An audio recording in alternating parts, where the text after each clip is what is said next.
Hi everyone, welcome back to WHU TV. It's nice to see you. I hope you're keeping well and having a good week. We're now on Wednesday. Apologies for not making any content over the last few days, guys, but the reason for it is because there's been bugger all to talk about, and there still isn't to a degree. But the reason why I'm doing this video is because I do feel now this week is the start of where everything starts to fall into place with West Ham.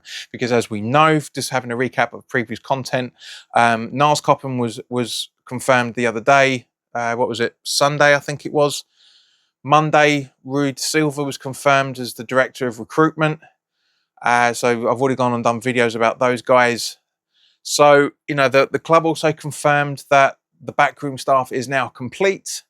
The players that weren't out at international level are now back since returning on Monday, back to Rush Green. So I do think that everything's going to be starting from now. Okay, now that's one of the reasons why none of the signings that we've been linked to have happened, because it's exactly that. It's just links. There's no, from what I'm reading, the Gustavo Sarr deal is nowhere near completion, regardless of what the Portuguese press are saying, which again goes back to what everyone's always said about agents trying to force moves through. That's exactly what's happened. Likewise with the James McAtee, I think it is. I think it's that McAtee, or how you pronounce it.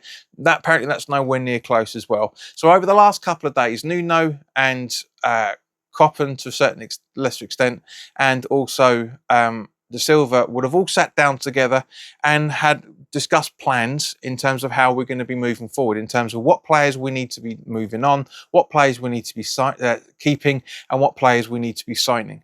Okay, so this is where the renaissance that everyone's been talking about for the last couple of months, myself included, this is when the building blocks start. Okay, now from what I understand, it looks like we made a profit on Guido Rodriguez.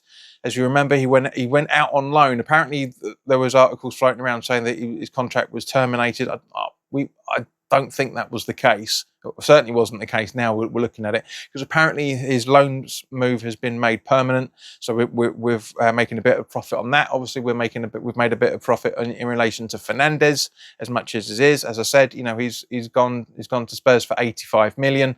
There's a 12, I think it's about 12 or 13% sell-on clause that went to Southampton. So they're looking at about 9 or 10 million out of the deal. Anybody that was saying 7 or 8, 6 or 7 has got no clue on maths whatsoever. Obviously, there's talk about Somerville in relation to him having a relegation clause, which is believed to be anywhere in the region between 40 and 50 million pound, which can now be triggered. It's not too bad if we get close to if we get around about that sort of figure. I think that's very, very good. We signed him for what, 36, I think 35, 36 million. So again, if that happens, then that's a very good profit. Aaron Wan-Bissaka obviously has been very heavily linked. Had a very good performance with the Republic of Congo. Democratic Republic of Congo in the World Cup. Played better than he did for us, that's for sure. And you know, so also reading earlier today that the likes of Areola, Todibo, obviously James Ward-Prowse is back as well. Fulkrug, those 4 guys already are set for the chop in one form or another. Maybe terminating Fulkrug's contract. Maybe few other bits and pieces going in as well. There's going to be a lot of juniors as well that are going to be fighting to cement their place in the upcoming friendlies, and therefore in the upcoming season as well. You know, you've got the likes of you obviously got the likes of Freddie Potts, you've got the likes of La Madrid. Also the likes of Kaelin Casey, Myers, I should say. Loads. Honestly, this is such a good time, and this is what I'm saying about the renaissance of West Ham. The rebuild really, really starts now. I'm not saying that we should be reliant on making sure that all of the the academy graduates play week in, week out. Of course not. But I want to see a blend in the same way that we saw a blend when we were down in the Championship last time round, with the likes of James Tompkins and that ilk as well. James, what was his name? Not Tompkins. Anyway, you know what, you guys, you know what I'm talking about. just got so many things processing up here because, as you guys know, nothing is scripted on this, except when I'm doing player profiles and when the preview for the upcoming games come up, those are scripted. But everything else is basically up here, you know. So you know, we've got a lot of we've got a lot of good times coming, as I've said beforehand. But at the same point, guys, as I say, I do think this is this is the rebuild, guys. If you want to go and get some really cool gear, then by all means, please do click the link in the description below for the channel sponsor 3retro.com. You can buy some really nice retro gear along with track jackets, polo shirts, sweatshirts and t-shirts made by Admiral and Umbro, so go check those out. Any purchases you make through the link in the description below, the commission that the channel would normally be getting, as I always say, I'll be sending on to the charity Iron supporting food banks.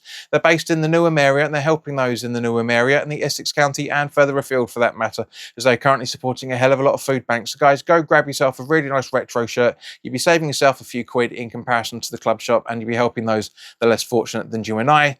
And also, for that matter, guys, if you want to go and check out the channel store, there is a link in the description. If you enter the code COYI in the checkout, then you get 10% off all things. I've still got a few things coming, so once those t-shirts and that cup comes, I'll be able to show you what the stuff's like. Because it's shipping from the States, it takes a little while. Unfortunately, not many people use Teespring, but they are very good quality t-shirts. As you would have seen me wear it last week, the mod targets come on you irons t-shirt. I've had that for a while now, and they genuinely a while, and they are very good stuff. So put your comments in the comment section below, guys. Let me know your thoughts on what you're thinking about how things are hoping to progress. I've got some data already in relation to the players that we are being linked with. So I'm actually thinking about doing a Patreon only series of the players that we're being linked to. If they become West Ham signings, then you'll be able to see those videos on YouTube. So basically, not far off doing the player profile mini-series that I did about the players that you voted for, who you feel deserve to stay for this upcoming season. So basically, who they are, what their positions are, what their strengths and weaknesses are, and how I feel they can fit into the sides. We've basically been doing those. If you want to become a Patreon, links in the description again, for less than £1 a month, guys. Honestly, it's really easy stuff, to very cheap, and you get access to some good quality content, and especially advance of anybody else as well. But in the meantime, guys, have a fantastic week. Look after yourselves, and once there's more information to talk about, then I'll do a video. All the best now. Take care.